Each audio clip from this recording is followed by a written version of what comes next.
Composers with a lot of burden, as they were led by the Lord, they have composed these wonderful songs for us.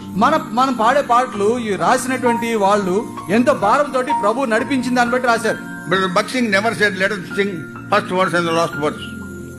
బక్సి uncle ఎప్పుడు కూడా మొదటి చరణం చివరి చరణం పాడదామని అనలేదు. Never he said that. ఎప్పుడు చెప్పలేదు. 12 verses.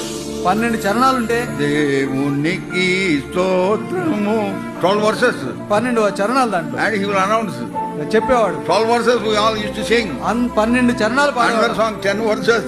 ఇంకొన్ని పాటల్లో 10 చరణాలు. 8 verses. కొన్ని పాటల్లో 8 చరణాలు. Never he said first verse and the last verse. మొదటి చరణం చివరి చరణం ఎప్పుడు చెప్పలేదు ఆయన.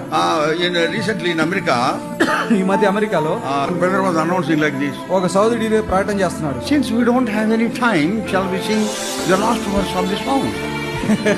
సమయం లేదు కాబట్టి పాటలో చివరి చరణం పాడుకుందాం అన్నాడు. I really got shocked.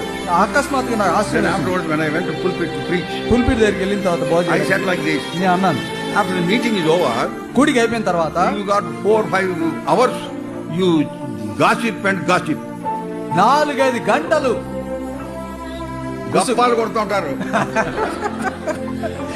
సొల్లు కబుర్లు చెప్తూ ఉంటారు. అదే why can't you give the time to the church? ఆ సమయాన్ని మందిరంలో పాట పాడడానికి ఎందుకు ఇవ్వకూడదు? I don't think we should ever do that. అది ఎప్పుడు చేయకూడదు. మనం Sing the whole song. పాట అంతా పాడాలి. If you think in your mind there is no time, I don't think you should think at all about that.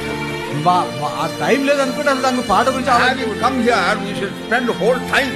ఇక్కడికి వస్తే పూర్తి సమయాన్ని ఇక్కడ గడపాలి. Spiritual exercises. ఆత్మీయమైన కార్యకలాపాల్లో Sing full song. పూర్తి పాట పాడాలి.